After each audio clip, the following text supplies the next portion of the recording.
Hello, मेरा नाम है अभिषेक और स्वागत करता हूं बच्चों आप सभी का हमारे इस प्यारे से खूबसूरत से प्लेटफॉर्म पे जिसका नाम है जेआर कॉलेज। तो यार कैसे हो आप सभी लोग? आई होप आप लोग एकदम बढ़िया होंगे। आप लोग की पढ़ाई एकदम बढ़िया चल रही होगी दोस्तों, ठीक है। तो जैसा कि आपको पता है हम लोगों ने हमारे इस प्लेटफॉर्म पे शुरू किया हुआ है बच्चों केमिस्ट्री के लेक्चर्स, सही है, जहां पर हम आप लोगों को 12th स्टैंडर्ड की केमिस्ट्री पूरी की पूरी पढ़ा रहे हैं बच्चों, सही है। हम लोगों ने काफी लेसन्स ऑलरेडी कंप्लीट कर दिए हैं और हम लोगों ने शुरू किया हुआ था बच्चों हमारा 4th लेसन, जो कि बहुत ज्यादा डिमांड भी आई थी आप लोगों से।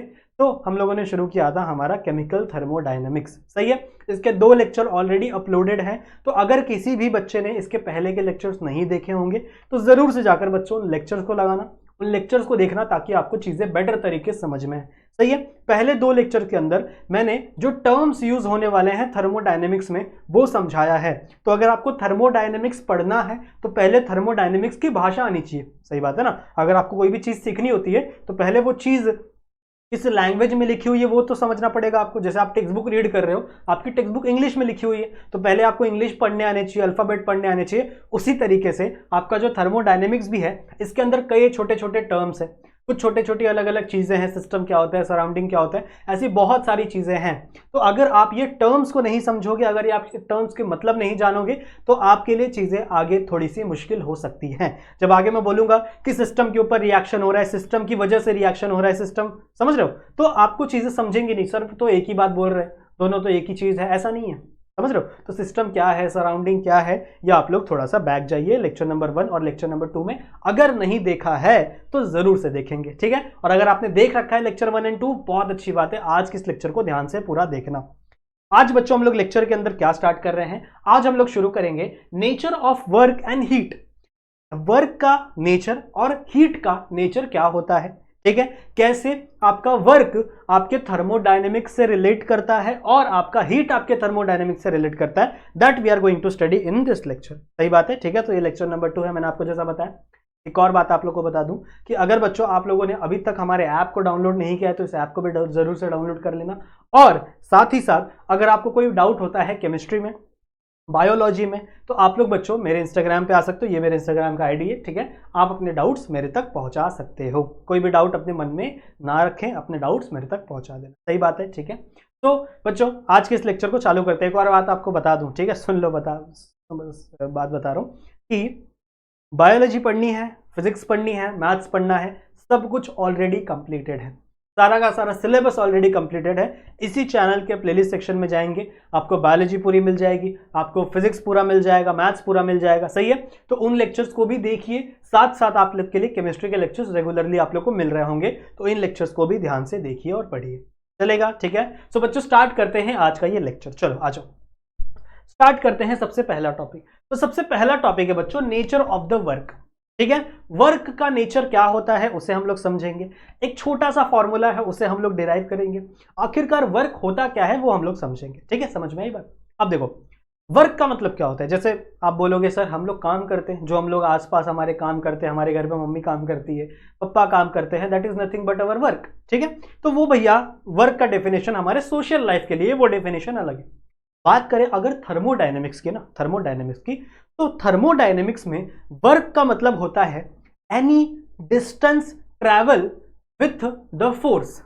किसी भी फोर्स से, अगर मान लो मैंने किसी पर्सन को धक्का दिया, या फिर मैं ऐसे चला यहाँ पे, यहाँ से लेके यहाँ मान लो यहाँ पे मैं खड़ा था और यहाँ से यहाँ मैं चलने लगा, सही है। तो इतने डिस्टेंस के बीच में, इतने दूरी के बीच में मैं कुछ डिस्टेंस नापा और यहां तक चलने में मैंने कुछ फोर्स लगाया, that is nothing but our work in thermodynamics, सही बात है, ठीक है। समझ रहे हो मैं क्या बोल रहा हूं?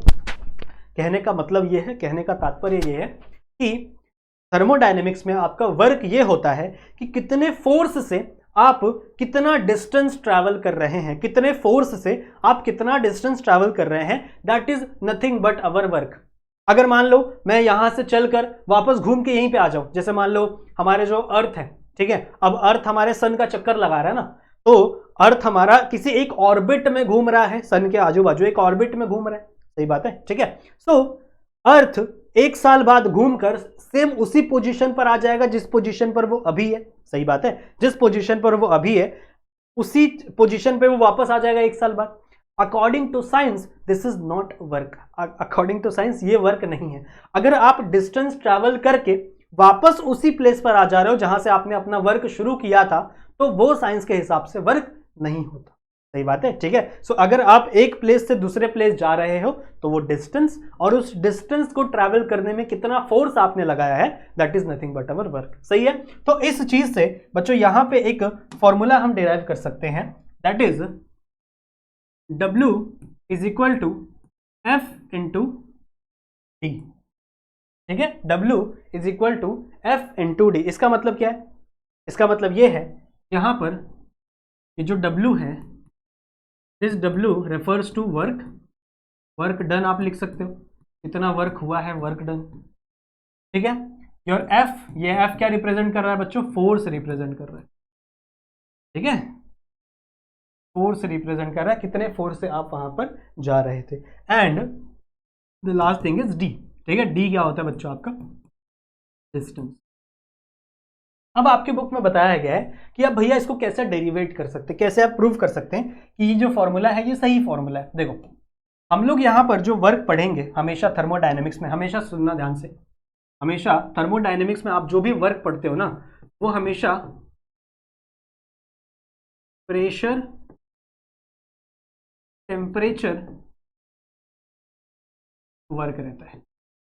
ठीक है, जो भी आप पढ़ोगे, जो भी आप वर्क देखने वाले हो, वो हमेशा क्या होता है? प्रेशर, टेम्परेचर, और you can say pressure, volume, work type. ठीक है, प्रेशर, वॉल्यूम, वर्क टाइप। तो टेम्परेचर नहीं लिखना अच्छा बात नहीं है, इस प्रेशर, वॉल्यूम, वर्क टाइप का जो हम लोग वर्क पढ़ रहे हैं हमारे थर्मोडायनेमिक्स में। ठीक है। सो अकॉर्डिंग टू दिस आपका वर्क क्या होना चाहिए? आपका वर्क होना चाहिए बच्चों प्रेशर इनटू वॉल्यूम। ठीक है, प्रेशर इनटू वॉल्यूम, सिंपल सी बात है ना। अगर मान लो आपने एक सिलेंडर इमेजिन किया, मान लो देयर इज अ सिलेंडर। ठीक है, अब इस सिलेंडर के अंदर कुछ गैसेस भरी हुई होंगी। ठीक है, और उस ऊपर से आपने क्या लगा दिया? पिस्टन लगा दिया। अब अगर उस गैसेस का प्रेशर ज्यादा हो गया, मान लो जो इंटरनल प्रेशर था दैट इज पी इंटरनल, वो ज्यादा हो गया as compare to your atmospheric pressure, तो आपका ये जो पिस्टल है वो ऊपर की तरफ मूव करने लगेगा। ये बात है, एक तो वर्क ये। ठीक है, मतलब कुछ ना कुछ फोर्स लगा रही है अंदर की गैसेस, जिससे आपका जो पिस्टन है वो कुछ ना कुछ डिस्टेंस ट्रैवल कर रहा है। तो इसीलिए हमारे थर्मोडायनेमिक्स में जो भी हम लोग वर्क कैलकुलेट करते हैं ना, वो किस टाइप का होता है बच्चों? वो हमेशा प्रेशर वॉल्यूम टाइप होता है। ठीक है, कि जितना ज्यादा प्रेशर होगा उतना कम वॉल्यूम होगा। सही बात है, प्रेशर ज्यादा कम वॉल्यूम, वॉल्यूम बढ़ेगा, अगर वॉल्यूम बढ़ेगा तो प्रेशर डिक्रीज होगा। सो अगर जो भी हमारा थर्मोडायनेमिक्स में वर्क है ना बच्चों, this is pressure volume type work. सही बात है। तो यहां से बच्चों ये वाली जो आप कह सकते हो इक्वेशन है वो डिराइव होती है। अब एक चीज हमको पता है, एक चीज हमने सीखी है कि आपका जो फोर्स होता है ना, वो होता है बच्चों आपका P इंटू एफ, नहीं, P इंटू ए, सॉरी, P इंटू ए, P इंटू ए मतलब क्या है आपका? What is P? अच्छा यहाँ पे लिख देते हैं ना, व्हाट इज P? P का मतलब है बच्चों यहाँ पे प्रेशर। सही है। A का मतलब है आपका एरिया, कितने एरिया में कितना प्रेशर लग रहा है, that is nothing but our force. Force का मतलब क्या है कि मान लो मैंने किसी बंदे को धक्का दिया, ठीक है, तो मैंने उस बंदे के ऊपर प्रेशर लगाया ना कुछ ना कुछ। अब देखो यहां पे फोर्स है, पर गैसेस की बात करें हम लोग, तो गैसेस में हम लोग कभी भी हम लोग फोर्स का इस्तेमाल, या फिर हम लोग कह सकते हैं कॉन्सेंट्रेशन वर्ड का यूज नहीं करते। गैसेस के अंदर हमेशा हम लोग प्रेशर शब्द का इस्तेमाल करते हैं। ठीक है, तो प्रेशर, और ये प्रेशर कितने एरिया में लग रहा है, जितना ज्यादा एरिया होगा उतना कम प्रेशर होगा, ऐसा हम लोग कहते हैं। और एरिया कम करोगे तो प्रेशर बढ़ता है। So that is nothing but your force is equal to P into A. अब यहां पर मेरे पास P है, तो मैं इस इक्वेशन को मॉडिफाई कर सकता हूं बच्चों P के लिए, बिल्कुल कर सकता हूं। तो यहां पर मैं कह सकता हूं कि P इज इक्वल टू, देखो ये P है, यहां मल्टीप्लीकेशन में A है, तो मैं इस A को नीचे भेज सकता हूं। तो यहां पे क्या हो जाएगा बच्चों आपका F डिवाइड बाय A। ठीक है, F डिवाइड बाय A, ये क्या बन गया बच्चों? आपका फॉर्मूला बन गया। बस कुछ नहीं करना है आपको, इस चीज को यहां पे पुट करना है। क्या आ जाएगा? F divide by A into volume, that is your work. अब हमें यहां तक चीजें पता चल गई, यहां तक हमको चीजें पता चल गई। Now suppose that this is the distance. अगर मैं किसी एरिया की बात कर रहा हूं, तो एरिया हम लोग कैसे निकालेंगे? डिस्टेंस का स्क्वायर पढ़ते हैं ना हम लोग। एरिया ऑफ स्क्वायर क्या होता है? लेंथ, जो भी लेंथ है लेंथ का स्क्वायर कर देते हैं। तो उसी तरीके से अगर मैं एरिया बात करूं किसी भी एक पर्टिकुलर सिलेंडर की, तो क्या होगा बच्चों वो, तो क्या होगा बच्चों वो डिस्टेंस का स्क्वायर होगा simply. And your v is a volume, v is a volume, और वॉल्यूम क्या होगा, डिस्टेंस का cube, because volume is a 3D object, हम लोग 3D में इमेजिन करते हैं। सो वॉल्यूम का क्यूब, यहाँ पे हम लोग हाइट भी कंसिडर करते हैं ना, एरिया में हम लोग हाइट कंसिडर नहीं करते, हम लोग सिर्फ लेंथ और ब्रेथ कंसिडर करते हैं। तो लेंथ इंटू ब्रेथ, यानी आपका जितना भी डिस्टेंस है उसको मल्टीप्लाई कर देंगे, सेम डिस्टेंस रहेगा तो डी स्क्वायर। और वहीं वॉल्यूम की बात करें तो वॉल्यूम क्या हो जाएगा बच्चों आपका D cube, that is nothing but distance का क्यूब। सही बात है, ठीक है। अब बस इसी चीज को क्या करना है बच्चों, आपको यहां पर पुट करना है। आप क्या करोगे, आप क्या करोगे बच्चों, इस f को f रहने दो, एक जगह क्या पुट करोगे, डी स्क्वायर, सही है, और v की जगह क्या पुट करोगे, डी क्यूब। सही बात है। अब डी क्यूब मतलब क्या होता है, 3D है, 3D है ना, d into D into D, that is nothing but our D cube. D square क्या होता है, d इंटू डी, तो 2d यहां से और 2d यहां से कट हो जाएंगे, तो ऊपर एक d बचेगा। समझ रहे हो ना, ये तो आप लोगों को पता ही है ना, अगर d क्यूब है तो मतलब क्या होता है, d into D into D, और अगर d स्क्वायर है तो d इंटू डी है, और अगर दोनों डिवाइड में देखो, यहाँ पे भी वो एक डी क्यूब ऊपर है, डी क्यूब आपका ऊपर है, ये नीचे, तो यहाँ से 2 और यहाँ से 2 कटेंगे, मतलब आपका एक डी बच जाएगा। सही बात है, तो वही चीज आपको यहाँ बन मिल जाएगी, that is nothing but your, यहाँ लिख देता हूं मैं, work is equal to, this is your work is equal to force into force, और क्या बचा है यहाँ पे, सिर्फ बच्चों डी बचा है। यही तो था अपना इक्वेशन, यही था ना अपना, कहाँ गया देखो, फोर्स इंटू डिस्टेंस, तो यही बच्चों आपका फॉर्मूला यहाँ से जनरेट होता है। समझ में आ गया, बड़ा ही सिंपल सा डेरिवेशन था, बहुत ही चिंदी सा डेरिवेशन था, कुछ था ही नहीं इसके अंदर। क्या बोला मैंने बच्चों बस आपको कि नेचर ऑफ वर्क कैसा होता है, नेचर ऑफ वर्क मैंने आपको समझाने की कोशिश की है। मैंने आपको समझाया कि वर्क क्या होता है, कि किसी भी फोर्स से आप कितना डिस्टेंस ट्रैवल कर रहे हो, that is nothing but our work. आपने इतना वर्क किया है, जैसे मान लो suppose that I have taken an example, suppose that कि यहां पर मैंने एक सिलेंडर डाल दिया, ठीक है, इस सिलेंडर में यहां पर मैंने एक पिस्टल लगा दी, समझ लो, यहां पे मैंने एक पिस्टल लगा दी, यहाँ पे पिस्टल मतलब आप समझते हो ना, जैसे पिचकारी होती है ना, पिचकारी अंदर ऐसे हम लोग पंप करते हैं, वैसे यहाँ पे एक पिस्टल लगा दिया, और इसके अंदर बच्चों मैंने कुछ गैस भर दी, सपोज दैट इसके अंदर क्या होगी, कुछ गैस भर दी। अब जब मैंने इसके अंदर गैस भरा है तो इस एरिया का, ये जो अंदर वाला एरिया है ना, इसका भी कुछ क्या होगा, प्रेशर होगा, बिल्कुल होगा। इसके अंदर वाले प्रेशर को हम लोग कहते हैं बच्चों पी इंटरनल, ठीक है, इसके अंदर वाले प्रेशर को हम लोग क्या बोलते हैं, पी इंटरनल, मतलब प्रेशर अंदर वाला। और जो बाहर का प्रेशर है, देखो इसके ऊपर भी कुछ ना कुछ फोर्स लगता है तभी ना, अगर मान लो इसका प्रेशर कम हो गया एटमॉस्फेरिक प्रेशर से, तो ये आपका जो ये है क्या बोल सकते हैं, पंप ये ऑलरेडी नीचे जाने लगेगा, पिस्टल अपने आप नीचे जाने लगेगा। ये बात लास्ट वाले लेक्चर में हुई है, सही है। तो ये बाहर से लगता है बच्चों आपका पी एक्सटर्नल, ठीक है, बाहर से क्या लगता है आपका पी एक्सटर्नल, सही बात है। So there is something pressure, कुछ ना कुछ प्रेशर लग ही रहा है, बिल्कुल बात है। अगर मान लो यहां पर प्रेशर ज्यादा हो गया, यहां पर प्रेशर ज्यादा हो गया, तो होगा क्या, ये जो पिस्टल है ये ऊपर की तरफ मूव करने लगेगा, देखो ध्यान से, देखो ध्यान से, देखो ये जो पिस्टल है ये ऐसे ऊपर की तरफ मूव करने लगेगा।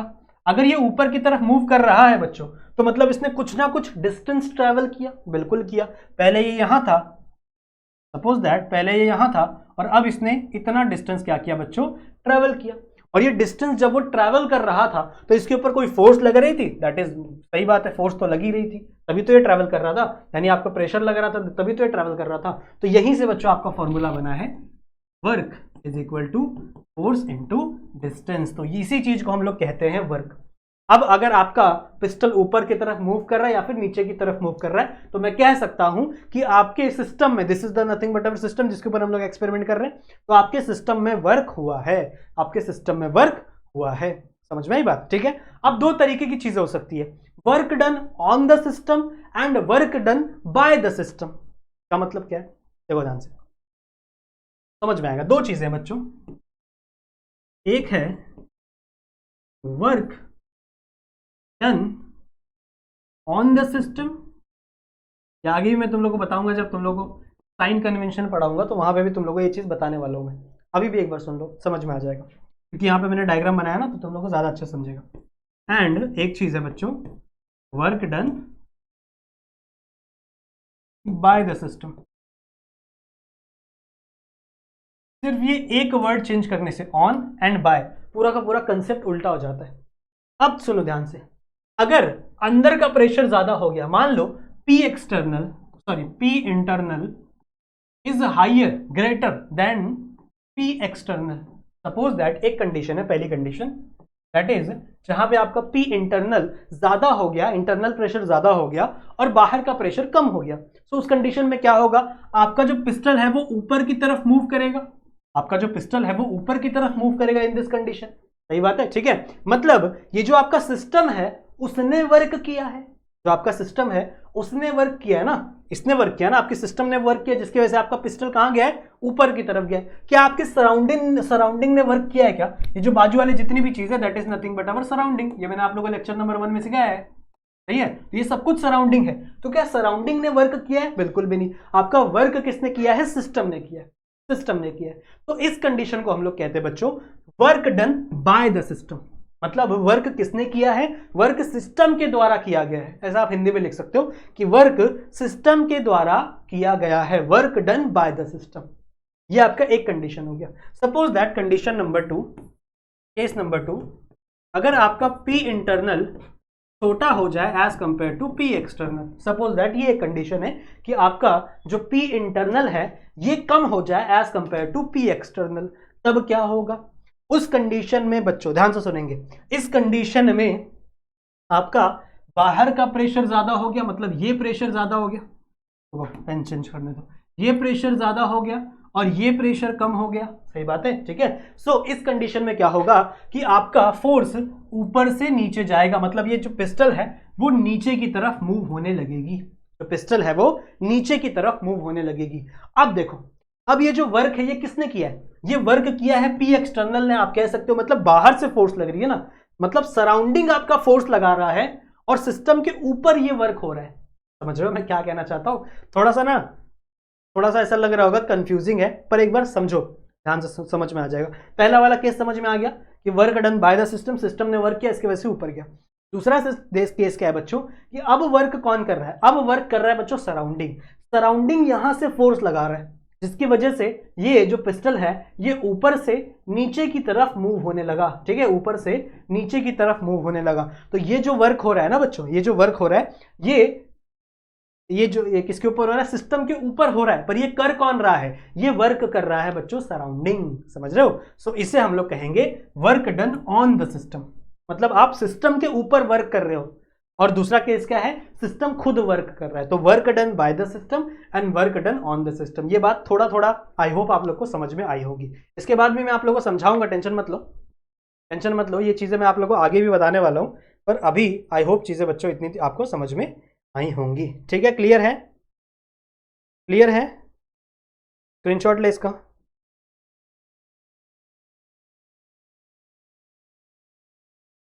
स्क्रीनशॉट लिया? इसका भी ले लो, इसके पहले वाला जो लिया था इसका भी ले लो स्क्रीनशॉट। ये बहुत ही इंपॉर्टेंट है, ये बहुत ही इंपॉर्टेंट है। तो समझ में आ रहा है वर्क हो क्या रहा है? समझ में आ रहा है वर्क के अंदर चल क्या क्या रहा है? अब इसके एग्जांपल्स लेंगे हम लोग, ठीक है। लेकिन एक चीज मुझे एक और बात बतानी है आपको। ये क्लीन कर दूं मैं बोर्ड? एक बात मुझे और बतानी है, सुनो सुनो सुनो। अगर मैं बात कर रहा हूं प्रेशर की, ठीक है, 3 तरीके के प्रेशर है, ध्यान से सुनेंगे आपको सब समझ में आएगा, ध्यान से सुनेंगे सब समझ में आएगा। अगर मैं बात कर रहा हूं प्रेशर की, तो प्रेशर कहां पे लग रहा है? प्रेशर लग रहा है बच्चों आपकी, प्रेशर लग रहा है बच्चों आपकी गैसेस में, ठीक है। तो सपोज दैट यहां पे एक पिस्टल है, ठीक है, और एक प्रेशर है इसके अंदर जिसको मैंने बोला P इंटरनल, और एक प्रेशर लग रहा है बाहर say that is P external. सही बात है। अब कहीं से भी अगर प्रेशर लगे, मान लो चाहे पिस्टल ऊपर से नीचे है, चाहे नीचे से ऊपर जाए, आपका वॉल्यूम चेंज होगा, मानते हो ना? अगर मान लो पिस्टल ऊपर से नीचे जा रहा है, नीचे की तरफ जा रहा है, तो आपका वॉल्यूम कम हो जाएगा। अगर पिस्टल ऊपर नीचे से ऊपर की तरफ जा रहा है तो आपका वॉल्यूम बढ़ जाएगा। समझ रहे हो? तो हमेशा वॉल्यूम के अंदर चेंज होगा, ठीक है। तो अगर मैं प्रेशर की बात, अगर मैं वॉल्यूम की बात करूं बच्चों, वॉल्यूम की बात करूं, तो वॉल्यूम बच्चों आपके प्रेशर के वजह से चेंज होता है, बिल्कुल होता है। सही है। एक और बात सुनो, आपका जो वॉल्यूम होता है सॉलिड का, ठीक है, तीनों के वॉल्यूम की बात करेंगे, लिक्विड का और गैस का। हमेशा याद रखेंगे कि जो गैस का वॉल्यूम होता है ना वो सबसे ज्यादा होता है। गैस को सबसे ज्यादा स्पेस चाहिए रहता है क्योंकि गैस भैया फ्रीली पार्टिकल्स है। सॉलिड जो होते हैं, सॉलिड के अंदर सबसे कम वॉल्यूम होता है क्योंकि ये एकदम एक साथ अटैच रहते हैं ना, ठीक है। तो आपका जो सॉलिड प्रोडक्ट होगा उसको वॉल्यूम कम चाहिए एज कंपेयर टू लिक्विड, और लिक्विड को वॉल्यूम कम चाहिए एज कंपेयर टू गैसेस। तो इसका स्ट्रक्चर कैसे बनेगा कि आपका जो गैस है इसका वॉल्यूम ज्यादा रहेगा हमेशा एज कंपेयर टू लिक्विड, और लिक्विड का वॉल्यूम ज्यादा रहेगा एज कंपेयर टू सॉलिड। ये चीज आपको पता होनी चाहिए क्योंकि आगे मैं जो चीज पढ़ाने वाला हूं ना आपको, आगे मैं जो चीज आपको सिखाने वाला हूं उसमें ये चीज काम आने वाली है, ठीक है। सो इस चीज को अपने बुक में सारे बच्चे नोट डाउन करेंगे। चलो नोट डाउन करो और उसके बाद हम लोग आगे बढ़ते हैं।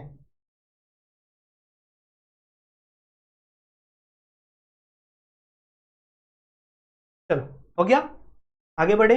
अब कुछ एग्जाम्पल लेंगे हम लोग, ठीक है, कुछ एग्जाम्पल्स लेंगे और एग्जाम्पल से हम लोग चीजों को समझेंगे। क्या है बच्चों, दूसरा है आपका डीकंपोजिशन ऑफ H2O2, ठीक है, डीकंपोजिशन ऑफ H2O2। क्या होता है H2O2? H2O2 होता है आपका हाइड्रोजन परऑक्साइड, ठीक है, हाइड्रोजन परऑक्साइड। अब इसका एग्जांपल लेके हम लोग समझेंगे कि आखिरकार वर्क डन कैसे होता है, क्या होता है, सारी चीजें, ठीक है। सबसे पहले हम लोग को रिएक्शन पढ़ना पड़ेगा। क्या हो रहा है रिएक्शन में बच्चों? डीकंपोजिशन हो रहा है, मतलब आपका H2O2 मॉलिक्यूल जो है वो टूट रहा है।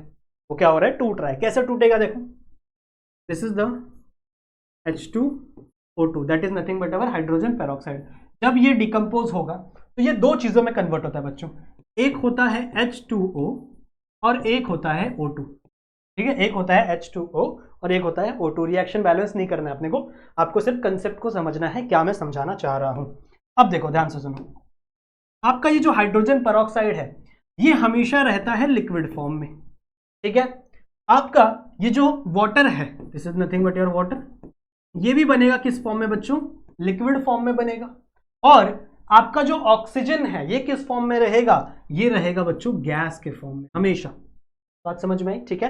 तो आपका H2O2 जो आपने लिया है डिकम्पोज करने के लिए वो खुद किस फॉर्म में था? वो था बच्चों लिक्विड के फॉर्म में, सही बात है। जब इसका डीकम्पोजिशन हुआ, जब इसका डीकम्पोजिशन स्टार्ट हुआ तो इससे दो चीजें बनी, एक बना आपका वाटर जो था लिक्विड के फॉर्म में, और एक बना बच्चों आपका गैस जो कि था, मतलब एक था आपका ऑक्सीजन जो कि आपका गैसियस फॉर्म में था। अब मैंने अभी आपको समझाया यहां पे सिर्फ लिक्विड है, यहां पे गैस है, तो बताओ किसका वॉल्यूम ज्यादा होगा एज कंपेयर, किसका वॉल्यूम ज्यादा होगा? ऑब्वियसली इसका वॉल्यूम ज्यादा होगा। तो जब भी आप डीकंपोजिशन करते हो आपके हाइड्रोजन पेरोक्साइड का, सो इन दैट सिचुएशन आपका वॉल्यूम इंक्रीज हो जाता है, ठीक है, आपका वॉल्यूम क्या हो जाता है? इंक्रीज हो जाता है। क्यों? क्योंकि यहां पे आपको गैस मिल रहा है, यहां पे आपको क्या मिल रहा है बच्चों? गैस मिल रहा है। सो इन दिस कंडीशन आपकी जो वॉल्यूम है, आपकी जो वॉल्यूम है वो इंक्रीज हो जाती है, ठीक है, आपकी जो वॉल्यूम है वो इंक्रीज हो जाती है। अब कैसे होती है सुनो, एक पेज लेते हैं और मैं बना के दिखाता हूं आपको। देखो, सपोज दैट ये एक सिलेंडर, दो सिलेंडर बनाते हैं, दो सिलेंडर बनाते हैं, ठीक है। यहां पे मैंने डाल दिया बच्चों एक पिस्टन, यहां पे एक पिस्टन, ठीक है, और इस पिस्टन के अंदर मैंने गैस भर, लिक्विड भर दिया। कौन सा लिक्विड है ये? दिस लिक्विड इज H2O2 यानी आपका हाइड्रोजन पेरोक्साइड, सही है। अब आपने क्या किया? इसका डीकंपोजिशन चालू किया, इसका डीकंपोजिशन चालू किया। जैसे ही बच्चों आपने इसका डीकंपोजिशन किया, मैं यहां पे दिखा रहा हूं, आपने इसका डीकंपोजिशन किया, ये किस में कन्वर्ट हुआ? ये कन्वर्ट होगा आपका H2O में, साथ ही साथ ये कन्वर्ट होगा बच्चों आपका O2 में। समझ में आई बात? तो दो चीजों में कन्वर्जन हुआ, एक आपका वाटर और एक आपका ऑक्सीजन। अब मैंने आपको अभी बताया कि भैया ऑक्सीजन है गैस मॉलिक्यूल, वाटर भले लिक्विड है पर ऑक्सीजन क्या है? गैस मॉलिक्यूल है, जिसकी वजह से इसका वॉल्यूम क्या होगा? इंक्रीज होगा। तो पहले पिस्टल यहां पे था, तो अब पिस्टल ऊपर चला जाएगा बच्चों। अब जो पिस्टल है वो कहां चला जाएगा? ऊपर की साइड चला जाएगा और आपका पिस्टल यहां पे आ जाएगा। समझ रहे हो? आपका पिस्टल क्या हो जाएगा? यहां पे आ जाएगा। क्लियर है? क्लियर है? जो मैंने चीज आपको समझाई वही मैंने आपको बताई। अब यहां से क्या चीज बनती है, यहां से ये समझ में आता है बच्चों कि आपका वॉल्यूम इंक्रीज हुआ है। अगर आपका वॉल्यूम इंक्रीज हुआ है, अगर आपका वॉल्यूम इंक्रीज हुआ है तो इसका मतलब क्या है कि जो पिस्टन है मूव्ड अपवर्ड। सही है, जो आपका पिस्टन है वो क्या हुआ है बच्चों, वो ऊपर की तरफ मूव हुआ है, वो ऊपर की तरफ मूव हुआ है। अब अगर वो ऊपर की तरफ मूव हुआ है मतलब इसके अंदर का जो प्रेशर था that is nothing but your P internal, और बाहर का जो प्रेशर था that is nothing but your P external. तो कौन सा प्रेशर ज्यादा हो गया, पी इंटरनल ज्यादा हो गया। ठीक है, इन दिस कंडीशन आपका पी इंटरनल क्या हो गया, ज्यादा हो गया पी एक्सटर्नल से। तो होगा क्या, मैंने आपको बताया था ना, जब पी इंटरनल ज्यादा होता है तो आपका पिस्टन ऊपर की तरफ मूव करता है एंड आपका वर्क डन किसके होता है, work done by the system होता है। ठीक है, वर्क डन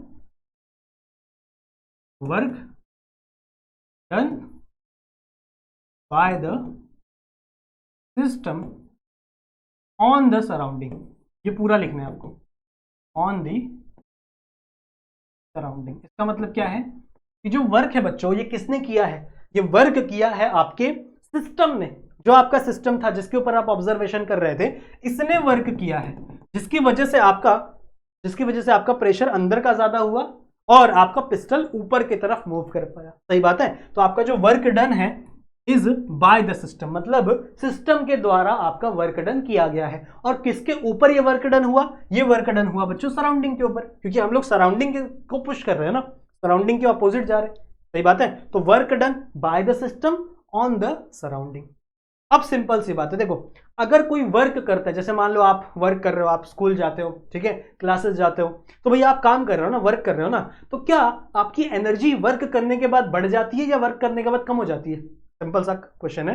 ठीक है, कि आप जब काम करते हो, कुछ काम करते हो, जैसे आपके पापा मम्मी काम करते हैं, या फिर आप स्कूल जाते हो, थक जाते हो ना, ठीक है, तो क्या आपके अंदर की एनर्जी बढ़ जाती है काम करने के बाद या कम हो जाती है?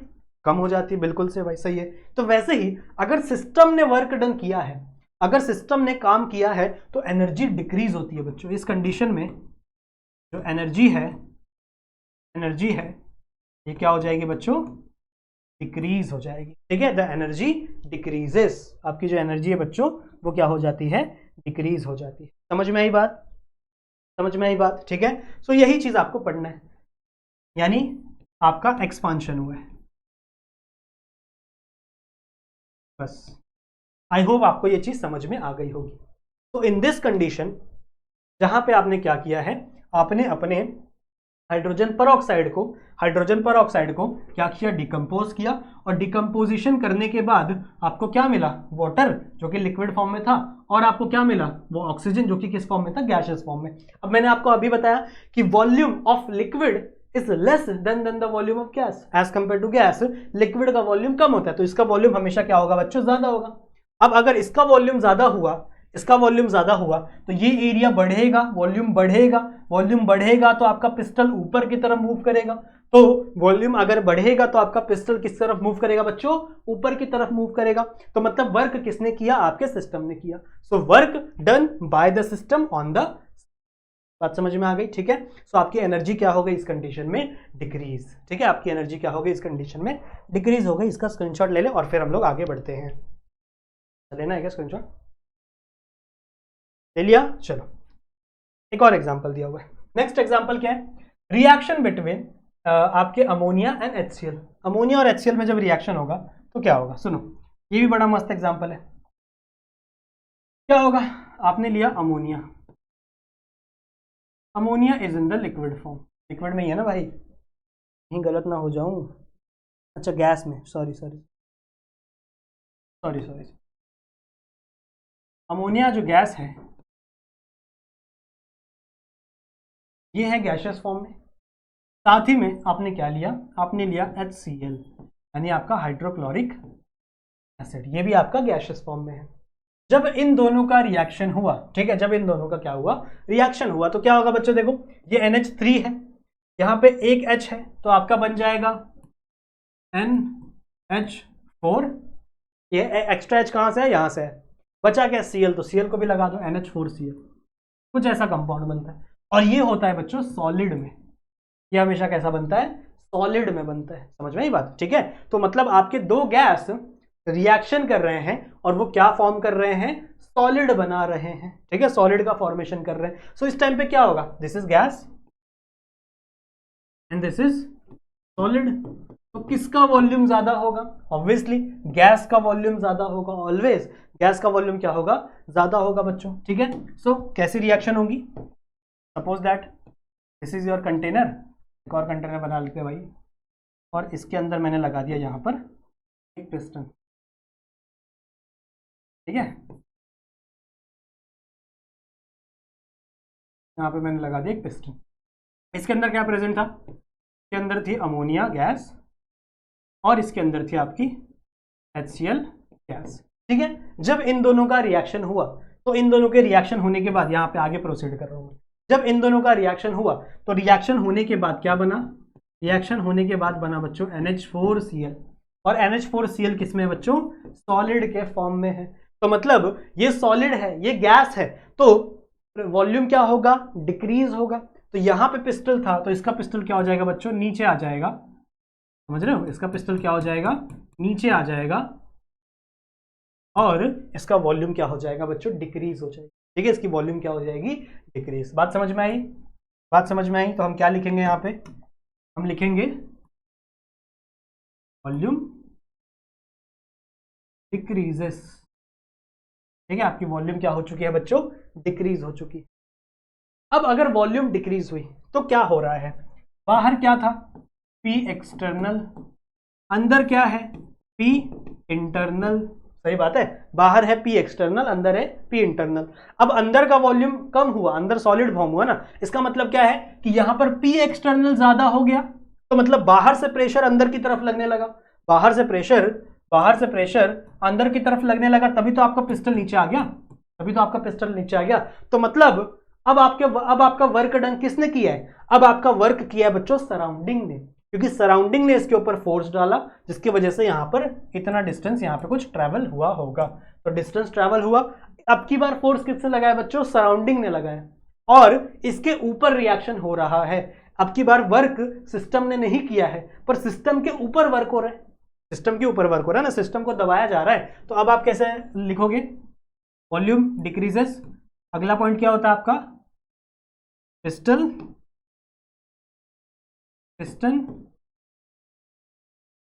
Moves downward. ठीक है, पिस्टल मूव डाउनवर्ड, नीचे की तरफ है। इसका मतलब क्या है बच्चों? आपका work done on the system. मतलब सिस्टम के ऊपर वर्क हुआ है, और वर्क किसने किया है इस बार? By the surrounding. समझ रहे हो? तो मतलब सराउंडिंग ने क्या किया है? वर्क किया है। पहले क्या था? पहले वाले स्टेटमेंट में देखो, पहले वाले स्टेटमेंट क्या था कि work done by the system. System ने वर्क किया था, और किस पे वर्क किया था? सराउंडिंग पे वर्क किया था। और अभी क्या है? Work done on the system, मतलब सराउंडिंग वर्क कर रहा है। किस पे कर रहा है? सिस्टम पे कर रहा है। तो work done on the system by the surrounding. समझ में आई बात? तो इससे क्या होता है? आप देखो, वर्क आपके ऊपर नहीं हो रहा, कोई आपके ऊपर वर्क कर रहा है, कोई आपके ऊपर मेहनत कर रहा है, तो इससे आपका पोटेंशियल बढ़ेगा। ऐसा इमेजिन करो, तो आपकी एनर्जी क्या हो जाएगी? Energy increases. एनर्जी क्या हो जाती है बच्चों? इंक्रीज हो जाती है। समझ में आई बात?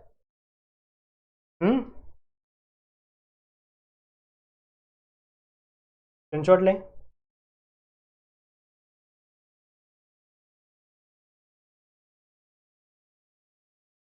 हो गया? हो गया, चलो आगे बढ़ते हैं। नेक्स्ट क्या है? नेक्स्ट इज द बच्चों नेचर ऑफ हीट। अब देखो, नेचर ऑफ वर्क हमारा इतना ही था। आप, आई होप आप लोगों को नेचर ऑफ वर्क समझ में आ गया हो कि वर्क आखिरकार काम कैसे करता है। वर्क ऑन द सिस्टम होगा तो फिर क्या होगा? वर्क बाय द सिस्टम होगा तो फिर क्या होगा? आई होप आपको चीजें समझ में आ गई होंगी।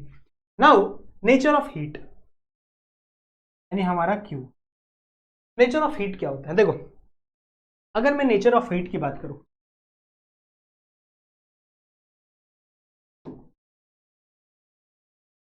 The heat is a form of energy, the form of energy। आपकी जो हीट है, हीट क्या है बच्चों? एक एनर्जी का फॉर्म है। मैंने आपको समझाया ना कि हीट एनर्जी होती है, जैसे आपने उस पढ़ा होगा ना, हीट एनर्जी, थर्मल एनर्जी, ब्ला ब्ला, बहुत सारे टाइप की एनर्जी होती है। सो हीट भी क्या है बच्चों, एक टाइप ऑफ एनर्जी है। So heat is a type of energy which transfer between, इसके किसके बीच में ट्रांसफर होती है बच्चों, वो होती है हमेशा सिस्टम एंड सराउंडिंग। बहुत सिंपल है, बहुत सिंपल है। याद करो लेक्चर नंबर 2 में शायद मैंने आपको सिखाया था, हाँ लेक्चर नंबर 2 में। मान लो बच्चों एक गरम चाय है, गरम चाय, गरम चाय की, समझ रहे हो, एक गरम गरम चाय है, यह एक टी पॉट, सही है, और इसके ऊपर से तो धुएं निकल रहे हैं। मैंने आपको सिखाया था ओपन सिस्टम, सिखाया था ना। दिस इज, मान लो a cup of tea, cup of tea. अब बच्चों ये बहुत ही गरम गरम, देख रहे हो आप लोग धुएं निकल रहे हैं, मतलब बहुत ही गरम गरम चाय। तो इन दिस कंडीशन अगर आप इस गरम चाय को थोड़े समय के लिए रख दो, मान लो 1 घंटे के लिए आपने ऐसे ही रख दिया, तो क्या 1 घंटे बाद भी ये चाय इतनी ही गर्म रहेगी? अब मम्मी बोलती है ना कि चाय गर्म है जल्दी पी ले वरना ठंडी हो जाएगी, पी ले जल्दी ठंडी हो जाएगी। ऐसा क्यों हो रहा है, चाय ठंडी क्यों हो रही है? Because suppose that this is our system, मैं इसके ऊपर स्टडी कर रहा हूं, तो ये चाय क्या कर रही है पता है, अपने अंदर से जो हीट है उसे ट्रांसफर कर दे रही है सराउंडिंग में। क्या कर रही है, अपने अंदर जो हीट है बच्चों, heat nothing but our Q, ठीक है, क्यू से मैंने रिप्रेजेंट किया है, तो इसके अंदर जो हीट छुपा हुआ है, ये हीट को क्या कर देती है, सिस्टम से सिस्टम के अंदर ट्रांसफर कर देती है। तो आपका जो हीट है वो एक्सचेंज हुआ, एक्सचेंज ऑफ हीट हुआ between system and surrounding, between system and surrounding. This is one of the example. Suppose that आपने एक पतीला लिया और इस पतीले में आप चाय बना रहे हो, ठीक है, इसके अंदर आपने डाल दिया शक्कर, इसके अंदर डाल दिया आपने पानी, चाय पत्ती, मसाले वसाले सब डाल दिए इसके अंदर, और नीचे आपने लगा दिया आग, ठीक है, नीचे आपने लगा दिया बच्चों आग, लगा तभी तो चाय बनेगी, खाली सब डाल वाल के थोड़ी बनेगी चाय, तो नीचे आपने आग लगा दिया। अब इस कंडीशन पे क्या है, ये मान लो मेरा सिस्टम है। इस कंडीशन में क्या हो रहा है बच्चों, ये जो बर्नर है नीचे प्रेजेंट है, जो भी है, जो गैस स्टोव है, ये क्या कर रहा है, हीट को ट्रांसफर कर रहा है फ्रॉम सराउंडिंग टू सिस्टम, ठीक है, हीट को ट्रांसफर हो रही है बच्चों फ्रॉम सराउंडिंग टू सिस्टम, समझ रहे हो, ठीक है। तो इस कंडीशन में आपका हीट सराउंडिंग से सिस्टम में आ रहा है, इस कंडीशन में आपका हीट सिस्टम से सराउंडिंग में जा रहा है। इसका मतलब क्या है कि हीट एक ऐसा फॉर्म ऑफ एनर्जी है जो हमेशा ट्रांसफर होता रहता है, हमेशा एक्सचेंज होता रहता है। इस ट्रांसफर की जगह आप एक्सचेंज भी लिख सकते हो, सही है, तो हमेशा ट्रांसफर होता है या फिर हमेशा एक्सचेंज होता है बिटवीन सिस्टम एंड सराउंडिंग, हमेशा सिस्टम और सराउंडिंग के बीच में ये चीजें एक्सचेंज होती रहती हैं। आई होप आप लोग को समझ में आया होगा, समझ में आया, स्क्रीनशॉट ले ले, बड़ा ही सिंपल चीज है। अब आ जाओ अगले टॉपिक पे।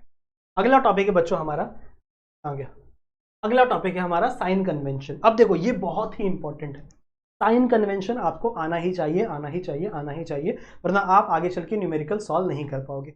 और साइन कन्वेंशन कुछ नहीं है, जो मैंने अभी तक सिखाया है वही साइन कन्वेंशन है, जो अभी तक अगर आप लोग को अभी तक चीजें समझ में आई है ना, तो साइन कन्वेंशन आपको आता है। साइन कन्वेंशन क्या है मैं आपको बताता हूं। सपोज दैट ये मेरा सिस्टम है, suppose that this is my system, this is my system, ठीक है, बात समझ में आ रही है।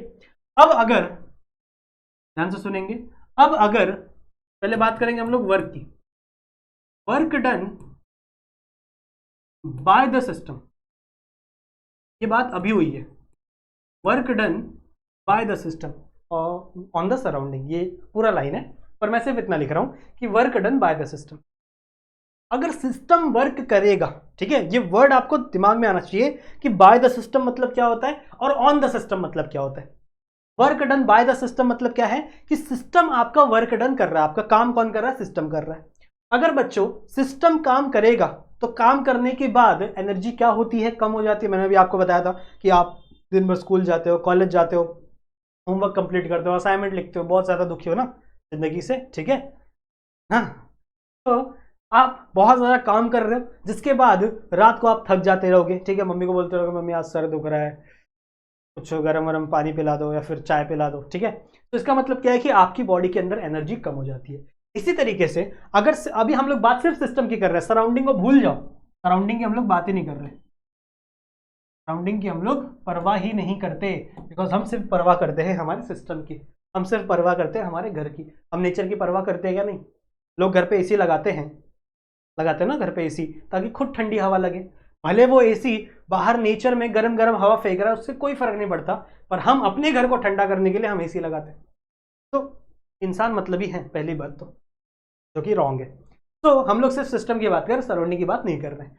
अगर आपका सिस्टम काम करेगा, work done by the system होगा, तो हमेशा वर्क डन आपका नेगेटिव में होगा, ठीक है। आपका जो W है वो हमेशा नेगेटिव में होगा, ये बात समझ में लेना, ठीक है। नेक्स्ट क्या है? नेक्स्ट है बच्चों आपका work done on the system, on the system by the surrounding. ये पूरा लाइन है पर आप लोग लिख लेंगे। अब वर्क डन किसके ऊपर हो रहा है? ऑन द सिस्टम हो रहा है, मतलब सिस्टम के ऊपर वर्क हो रहा है। सिस्टम वर्क नहीं कर रहा है, सिस्टम के ऊपर वर्क हो रहा है। जैसे मान लो आपके ऊपर वर्क हो रहा है, मैं आपको सिखा रहा हूं ना, तो मैं वर्क कर रहा हूं, मेरी एनर्जी जा रही है, पर आपकी एनर्जी जा रही है क्या? नहीं। आप लोग आराम से बैठे हो, मत चिप्स खा रहे हो और क्या बोल रहे हैं यार, कुछ समझ में नहीं आ रहा, ऐसा बोल रहे रहोगे बैठ के वहां पे, क्या पता, ठीक है, ठीक है। So work done on the system, मतलब सिस्टम के ऊपर वर्क किया जा रहा है, तो क्या इसकी एनर्जी बढ़ेगी? बिल्कुल बढ़ेगी। इस टाइम पे बच्चों यहां पे हो जाता है आपका प्लस W, ठीक है। यहां पे क्या हो जाता है बच्चों? आपका प्लस W। तो ये बात हमेशा याद रखेंगे सारे बच्चे कि अगर work done by the system on the surrounding है तो माइनस W होगा, मतलब आपका वर्क डन नेगेटिव में रहेगा, नेगेटिव में वर्क डन रहेगा, माइनस में आंसर आएगा। कभी भी ना जब न्यूमेरिकल्स आते हैं आप लोग को, तो MCQ में न्यूमेरिकल्स आ जाते हैं, ठीक है। अब एक ही आंसर का प्लस में भी रहेगा माइनस में भी रहेगा। जैसे मान लो +1 -1 दोनों ऑप्शन दे दिया, अब आंसर पता है, उसको पता है कि 1 आने वाला है, पर बच्चा कंफ्यूज हो जाएगा ऑन द सिस्टम में और बाय द सिस्टम में। अगर वो बाय द सिस्टम लिखा रहा तो आंसर -1 रहा, बच्चा प्लस टिक करके आ गया, आंसर गलत है। समझ रहे हो? तो ये चीज जरा ध्यान में रखनी है कि work done by the system है तो माइनस का साइन लगाना है, work done on the system है तो प्लस का साइन लगाना है। बड़ी सिंपल बात है, ठीक है। समझ में आ गई बात? ये बात समझ में आ गई, बहुत ही सिंपल है। नाउ नेक्स्ट हीट की बात करेंगे। तो बात हो गई वर्क की, this is all about work. Now let's talk about heat. Heat की बात करें तो हीट वाला बड़ा ही सिंपल है।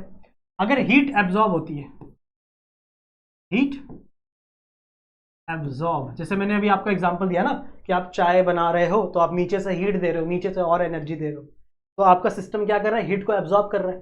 आपका जो सिस्टम है वो क्या कर रहा है? नीचे से जो बर्नर की हीट है, जो स्टोव की हीट है, उसे एब्जॉर्ब कर रहा है और चाय को गर्म कर रहा है, पानी को गर्म कर रहा है। तो मतलब उस कंडीशन में क्या हो रहा है बच्चों? आपका हीट एब्जॉर्ब हो रहा है। तो अगर हीट एब्जॉर्ब होगा तो सिस्टम का हीट बढ़ जाएगा, सिस्टम के अंदर जो एनर्जी है वो क्या हो जाएगी? बढ़ जाएगी। तो इस कंडीशन में आपका हीट क्या हो जाएगा? +Q, ठीक है। आपका हीट क्या हो जाएगा? +Q, मतलब आपका हीट क्या हो रहा है? ऐड हो रहा है। वहीं अगर आपका हीट रिलीज होगा, हीट रिलीज होगा, जैसे मैंने चाय के प्याले का एग्जांपल दिया, चाय का प्याली, मम्मी चाय छान के रहे, चाय छान के आपका रख दिया इसी हमने, क्या होगा? धीरे धीरे ठंडा होने लगेगा, मतलब आपका सिस्टम हीट क्या क्या कर रहा है? रिलीज कर रहा है, ठीक है। तो उस कंडीशन में आपका सिस्टम के अंदर हीट माइनस में रहेगा, ठीक है। आपके सिस्टम के अंदर हीट जो है वो माइनस में रहेगा। समझ में आई बात? समझ में आई बात? ठीक है।